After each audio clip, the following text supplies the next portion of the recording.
ఇదే మా గ్రామం. గ్రామానికి ఎదురుగా నది, పచ్చగా ఉన్న దట్టమైన అడవి, ఎటు చూసినా చక్కదనమే. కమలంలా ఎంతో అందమైంది మా కమలాపురం. అందరూ మా గ్రామం ఎంతో సుందరమైందని అంటారు. చాలామంది ఇక్కడి అందచందాల్ని చూడ్డానికే ఇక్కడికి వస్తుంటారు. ఇక మా కుటుంబం ఎన్నో తరాలుగా ఇక్కడే ఉంటోంది. నీకు తెలుసా, మా ఈ గ్రామంలో జంతువులు మనుషులు కలిసిమెలిసే ఉంటారు. ఈ గ్రామం కేర్ టేకర్ని, జమీందార్ని కూడా నేనే కావడం వల్ల ఈ ఊళ్ళో వాళ్ళందరూ కలిసిమెలిసి ఉండేలా చూడటం ఊరి పెద్దగా నా బాధ్యత. ఎవరైనా సరే ఈ పరిసరాల్లోకి వచ్చి ఇక్కడి జంతువులను వాళ్ళిష్టం వచ్చినట్టు వేటాడదాంలే అనుకుంటే అందుకు వాళ్ళు తగిన శిక్ష అనుభవిస్తారు. ఇక నీకు శిక్ష ఏంటంటే నువ్వు ఈ రాత్రి మొత్తం కూడా నాతోనే గడపాల్సి ఉంటుంది.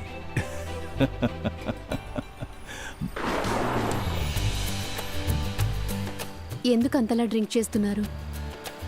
ఈరోజు నేను జీవితంలో మరిచిపోలేనంత సంతోషం దొరికింది నాకు. మరి డ్రింక్ చేయడం కరెక్టే కదా. అదిగో అలా చూడు, అదే మా హవేలీ. మనం అక్కడికే వెళ్తున్నాం.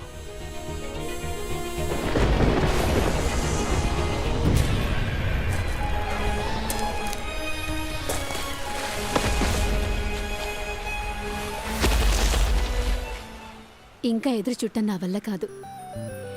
మీరు మీ ఊరు గురించి, మీ వాళ్ళ గురించి ఎంతో గొప్పగా చెప్తున్నారు. నాకు వెంటనే చూడాలనుంది మీ ఊరిని, మీ వాళ్ళని.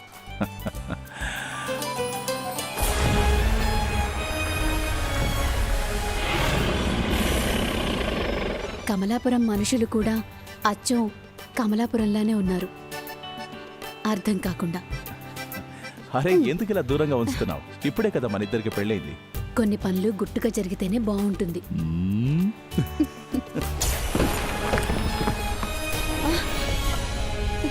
కావలసిన వాళ్ల ముందు కంగారు పడాల్సిన అవసరం ఏముంది? అప్పు,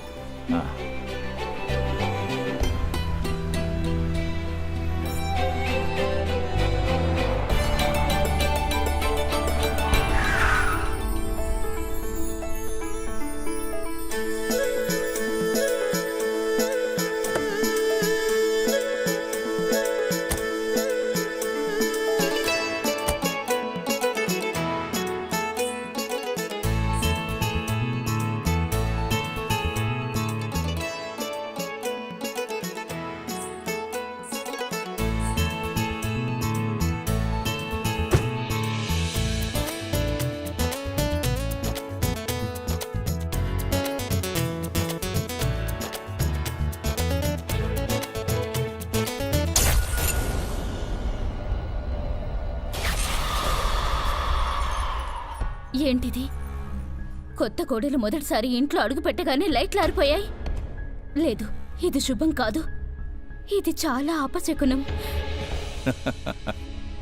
లైట్ పోవడం ఎలాంటి అపశకనం కూడా కాదు. నిజానికి నాకేమనిపిస్తుందంటే ఈ వెలుగు ముందు ఆ వెలుగు దిగదుడిపే.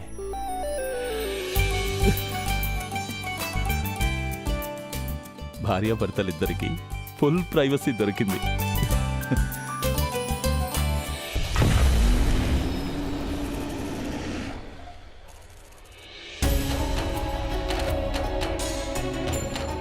వీళ్ళిద్దరికి ఎవరిదైనా దిష్టి తగిలింటే వీళ్ళని వదిలి వెళ్ళిపోవాలి. ఈ ఇంటినే వదిలి వెళ్ళిపోవాలి.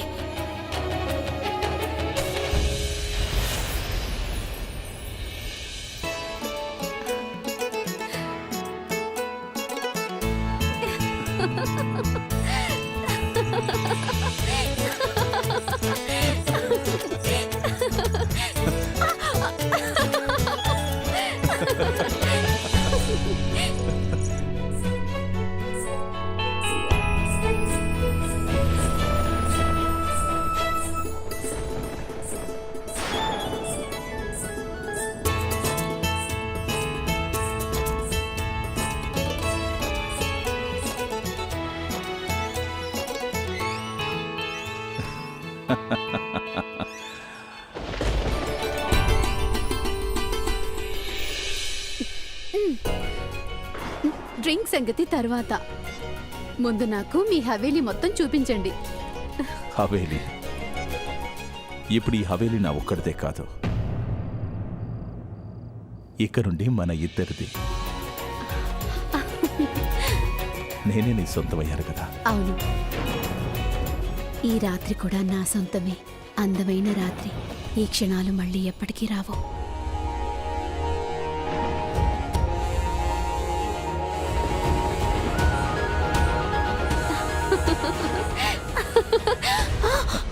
అరే, భయపడ్డావా? ఇది నా ఊరు. ఇక్కడ నీకే ప్రమాదం రాదు. ఒకవేళ నీకేదైనా ఆపదొచ్చినా నేను నిన్ను ఎలాగైనా కాపాడుకుంటాను. సరే, నా గ్లాస్ ఇవ్వు. ఇందాకే కదా మీరు అన్నారు, మీకు సంబంధించింది ఏదైనా సరే నాకు సొంతం అవుతుందని. నాకు నిజంగా తెలీదు. నువ్వు కూడా. నా గురించి మీకు చాలా విషయాలు తెలియవు. మెల్లిమెల్లిగా అన్నీ తెలుసుకుంటారు. అవునా?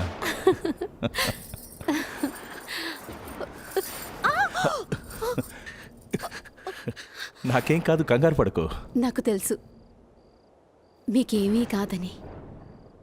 నేను మిమ్మల్ని పైనుండి తోసేసేంత వరకు అంతవరకు మీకేం కాదు. అరే, ఏంటి నువ్వు?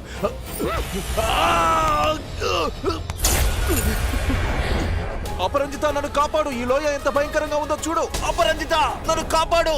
కానీ అడవి మీదే కదా. మీరుండే ఈ ఊళ్ళో అంతా కలిసే కదా ఉంటారు. జమీందారుగా, కేర్ టేకర్గా వాటిని కాపాడడం మీ బాధ్యత, నాది కాదు. ఈ జంతువులకి ఇవేవి కూడా అర్థం కావు. అవి మనుషులందరినీ కూడా వేటాడేస్తుంటాయి. అడవిలోని జంతువుల సంగతి వదిలే. ఇంత లోతున్న లోయలో పడ్డానంటే ఖచ్చితంగా ప్రాణాలతో ఉండను. అపరంజిత, నన్ను కాపాడు. నీ చెయ్యిచ్చి నన్ను కాపాడప్పు. చెయ్యా అందుకోండి.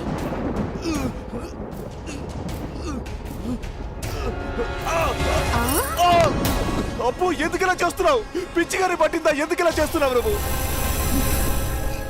నాకేం పిచ్చి పట్టలేదు. ఇదంతా నిజం, నిజం. స్పృహలోకొచ్చి కళ్ళు తెరిచి చూడు. ఏమనుకున్నావు? పెళ్ళాడ్డానికి నీకంటే ఎవరూ లేరనా? ఏమనుకున్నావు? నేను నిన్ను ప్రేమిస్తున్నానా? పిచ్చోడివి నువ్వు, పిచ్చోడివి. నీకు నిజం తెలుసా? నీలాంటి వాణ్ణి నేనెందుకు పెళ్లి చేసుకున్నాను? డబ్బు. డబ్బు కోసమే పెళ్లి చేసుకున్నాను. కానీ డబ్బు కావాలంటే ప్రేమ కూడా కావాలి. అందుకే నేను ప్రేమించినట్టు నటించాల్సి వచ్చింది. కానీ ఇప్పుడు ఈ నాటకం సమాప్తం. నీకు తెలుసా ఊళ్ళో అందరూ ఏమనుకుంటారో? నేనేం చెప్తే అదే నమ్ముతారు. అందరికి నమ్మకం కలిగేలా చెప్తాను. నీకు నిషా బాగా తలకెక్కిందని, నీ కాళ్ళు స్లిప్ అయ్యాయని, పైనుండి లోయలో పడిపోయామని చెప్తాను. దాంతో నీ లైఫ్ ముగిసిపోయినట్టే. అయ్యో, నేను వయసులో ఉండగానే విధవనయ్యానే. నువ్వు పెళ్లిలో దొరికిన గాజులు నీ మోహాన్ని కొడుతున్నావు. ఇవి కూడా తీసుకో. ఇవి కూడానా? తీసుకో.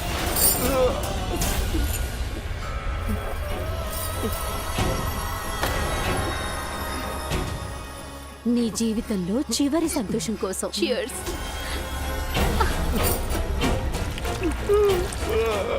నిన్ను దీంతోనే కాల్ చేయాలి.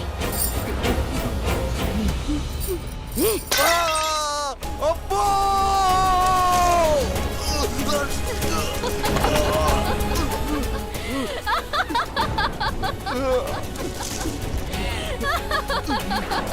అపరంజిత, నన్ను కాపాడు. నీ ఈ ఊరిని, అంతఃపురం లాంటి హవేలీని, డబ్బుని, వీటిని మాత్రమే ప్రేమించాను. నిన్ను మాత్రం ఎప్పుడూ ప్రేమించలేదు. నేను నిన్ను మనస్ఫూర్తిగా ప్రేమించాను అపరంజిత. అబ్బో ప్లీజ్, ప్రేమ ప్రేమ అంటూ ఏడవడం ఆపేయ్. నువ్వు నన్ను ఇంకా ఇరిటేట్ చేయొద్దు. ఎందుకంటే కిందుందే నీ అడవి. అది క్రూర జంతువులతో నిండిపోయి ఉంది. వాటి ప్రాణాల్ని నువ్వు కాపాడావు కదా. వాటికి నువ్వు ఎంతో మేలు కూడా చేశావు. కానీ ఇవాళ అవి నాకు మేలు చేయబోతున్నాయి. నేను కేవలం నిన్ను తోసేశానంతే. కానీ అవి నిన్ను అంతా చేయబోతున్నాయి. వద్దు. నా సౌభాగ్యానికి, నా పతిదేవుల వారికి, ఈ పెళ్లికి ఇక్కడే ది ఎండ్ ప్లాన్ చేశాను నేను. ఇప్పుడు అదే జరిగింది.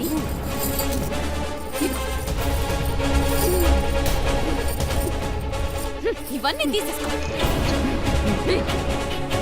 నువ్వు పెట్టిన కుంకుమ బొట్టు, కట్టిన తాళి బొట్టు, పెళ్లి బట్టలు, పెళ్లి గాజులు ఈ మేలి ముసుగు ఏ గుర్తులు ఉండవు. నీ కథ అయిపోయింది.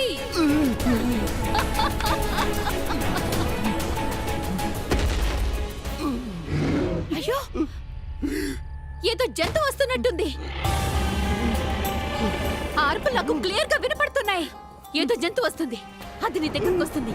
నిన్ను ఖచ్చితంగా చంపేస్తుంది. నిన్నది పీక్కు తింటుంది. ఆ అరుపు నీకు వినపడుతుందా? నిన్నది దారుణంగా చంపేస్తుంది. నిన్నది నామరూపాలు లేకుండా చేస్తుంది.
వినపడుతోందా?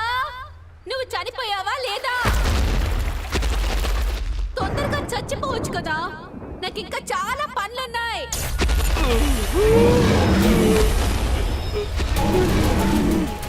చచ్చావా లేదా? ఏం మాట్లాడవేంటి? చచ్చిపోయావా?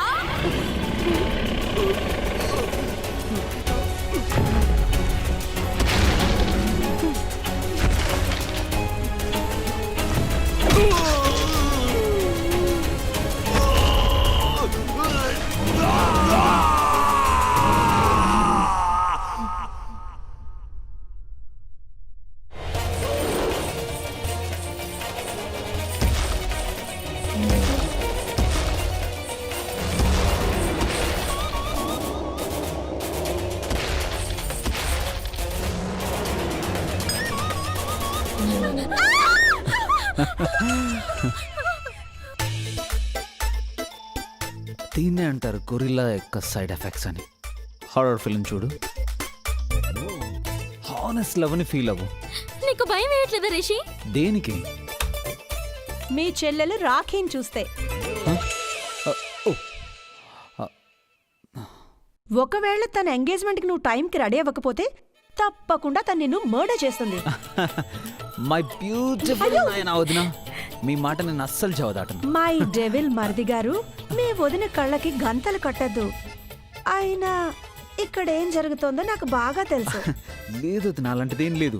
ఇన్ఫాక్ట్ నేను మా sweet sister Rakhi sweet friends తో టైం పాస్ చేస్తున్నాను. ఐ మీన్ కేర్ తీసుకుంటున్నాను. Right girls? నాకు బాగా తెలుసు మరిది గారు మీ కేర్ ఎలా ఉంటుందో. But that's not fair. వెళ్దాం రా. Girls wait for me. నేను ఇలా వెళ్ళి అలా వచ్చేస్తాను. నా పేరేంటి శ్రావణి? మా మా మా మా మా మా కాదు, నా పేరేంటో చెప్పు. మోహిని. ఎగ్జాక్ట్లీ. మరి మోహినికి వేటిలో అసోసియేట్ చేయాలో తెలుసు కదా? Glamour, poise, elegance and weight loss. ఇక నేను 500 grams వెయిట్ తగ్గించుకున్నాను కదా, అది మీకు చూపించడం కోసం కాదు, దాన్ని అందరూ గుర్తించాలనే నా కోరిక. అందుకే మీరు ఈ శారీని ఈ విధంగా డ్రేప్ చేశారు కదా. కేవలం 8 ప్లేట్స్ తో ఇలా కుదరదు. నాకు 9 ప్లేట్స్ కావాలి. అప్పుడే జనం గుర్తించేది మోహిని వెయిట్ రెడ్యూస్ చేసుకుందని. నా భర్త పేరు తెలుసా నీకు? అన్నీ తెలుసు, కానీ మీ పనే మీకు తెలియదు. నేనేం చెప్పా మీకు? ఆయన కోసం లేటెస్ట్ కఫ్లింగ్స్ తీసుకురండి అని. కానీ మీరేం తెచ్చారు? ఇవి పెట్టుకొని ఆయన నాతో పాటు గనక నిలబడితే జనం ఏమనుకుంటారు? ఈయన మోహిని హస్బెండ్ అనరు. నేను గిఫ్ట్ చేశానని ఇవి నీ మొగుడికి తీసుకెళ్ళిపో. తొందరగా రా. అరే ఏంటిదినా ఎందుకు నా పైన ఇలా ప్రతీకారం తెచ్చుకున్నా? బలవంతంగా నన్ను సునామీలకు తోసేస్తున్నా. నేను అక్కడ హ్యాపీగా రాకీ ఫ్రెండ్స్తో ఎంజాయ్ చేస్తుంటే ఇక్కడ తీసుకొచ్చి పడేసావు. ఎస్ మై డియర్ సన్, నువ్వు ఈ మధ్య చాలా గొప్ప గొప్ప పనులు Yes, చేస్తున్నావు. Dad. అరే రే, వదులు.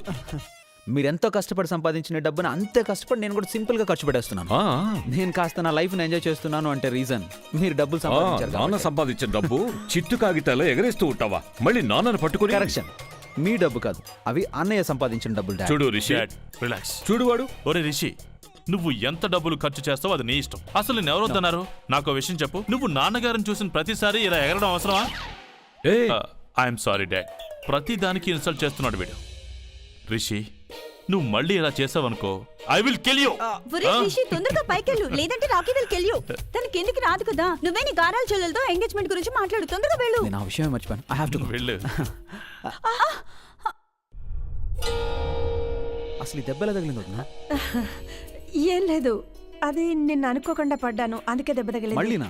రే రిషి, వదిలేరా. మీ వదిన ఎంత మొండి గట్టమో నీకు తెలుసుగా.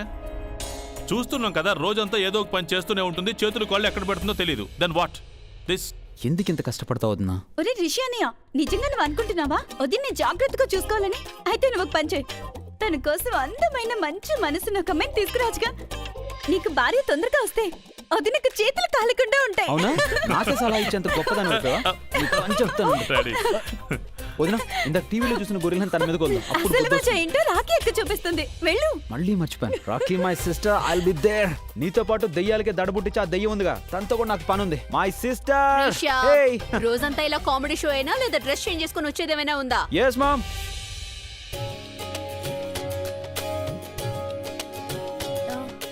రెడీ?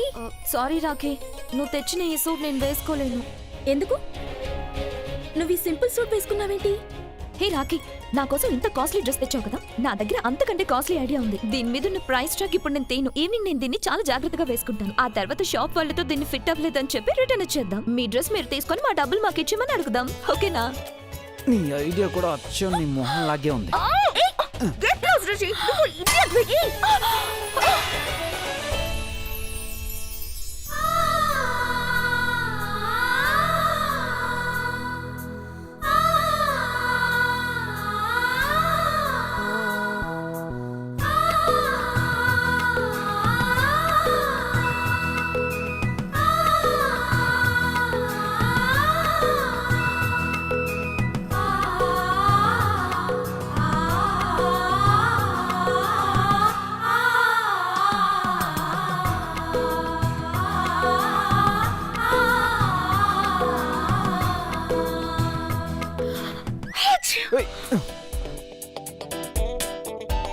రాకీ, ఈ ప్రపంచంలో చాలా అందమైన అమ్మాయిలు ఉండగా నీకు ఫ్రెండ్షిప్ చేయడానికి ఈ మొహమే దొరికిందా ఏంటి? తను నీ బెస్ట్ ఫ్రెండ్ కాదు, మనకు దొరికిన బీస్ట్. దెయ్యం. నీలాంటి అన్నయ్య కంటే నాలాంటి ఫ్రెండ్స్ చాలా బెటర్. అవునా? అన్నయ్య నీతో ఒక నిమిషం ఏ మాట్లాడు. ముందు నాకు ఒక విషయం చెప్పు. యాక్చువల్లీ అన్ని డిపార్ట్మెంట్లో నువ్వు ముందే ఉంటావు కదా, ఈ అమ్మాయిగా కనబడే డిపార్ట్మెంట్లో మాత్రం ఎందుకు ఫెయిల్ అయ్యావు? మగరాయుడు. నేనేం మగరాయిని కాను, తనుని. కానీ నీకు మగరాయుడు అనే పేరే బాగా సూట్ అవుతుంది. నువ్వు రైనా మైనా ఏదైనా కావచ్చు. అయినా ఈ రోజ్ పెటల్స్ తోటి నీ ప్రాబ్లం ఏంటి? చాలా ఎలర్జీ. నాకు నువ్వంటే అలర్జీ. మనిద్దరికి ఉన్న తేడా ఇదే. మనలో ఎవరికైనా డిఫెక్ట్ ఉందంటే అది 100% నీకే ఉంది. You are the defect. Seriously I hate Hey. You brother.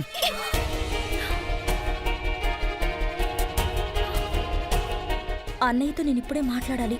నేను ఈ రోజే మాట్లాడడం చాలా అవసరం. కానీ ఎలా మాట్లాడాలి? అని అని అని అని ఆగాగాగు. ఒకటి చెప్పు, ఈ రెండిట్లో ఏ జుమ్కి పెట్టుకోవాలి?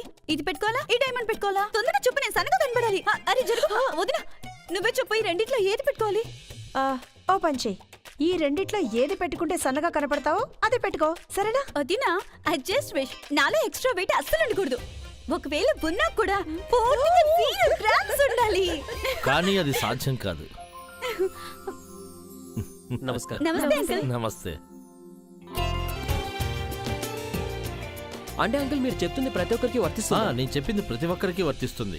ఎందుకంటే ఈ ప్రపంచంలో ప్రతి మనిషిలోనూ ప్రాణిలోనూ ఆత్మ ఉంటుంది. జంతువుల్లో కూడా వాటిలో కూడా ఉంటుంది. కొన్నిసార్లు చనిపోయిన తర్వాత జంతువుల ఆత్మ మనుషుల్లోకి, మనుషుల ఆత్మ జంతువుల్లోకి వెళుతుంటుంది. అప్పుడు మనుషుల విషయంలో ఊహించని పరిణామాలు జరుగుతాయి. కానీ అంకుల్, నేను ఇన్నాళ్ళు అనుకున్న చనిపోయాక మనుషులు ప్రేతాత్మగా మారిపోతారని. కొంతమంది ఆత్మ ఇందుకు భిన్నంగా ఉంటుంది. వాళ్ళకు కొన్ని ఆశలు ఉంటాయి, కొన్ని అవసరాలు ఉంటాయి, ముఖ్యంగా కొన్ని బలమైన కోరికలు పూర్తి చేయాలనుకుంటారు, కానీ అవి మధ్యలోనే ఆగిపోతాయి. తర్వాత ఎప్పుడైతే ఆ కోరికలు పూర్తవవో వాటిని పూర్తి చేసుకోవడానికి ఆత్మ ఎప్పుడు వేరే శరీరంలోకి దూరిపోతూ ఉంటుంది లేదా కొత్త రూపం తీసుకుంటుంది. అప్పుడు ఆ ఆత్మ బ్రహ్మశాపానికి గురవుతుంది. ఆ ఆత్మకి స్వర్గ నరక ద్వారాలు శాశ్వతంగా మూసివేయబడతాయి. అలాంటి ఆత్మల స్వరూపం మనిషి జాతికి చెందదు, రాక్షస జాతికి చెందదు. అందుకే అలాంటి ఆత్మల్ని బ్రహ్మరాక్షసుడు అంటారు.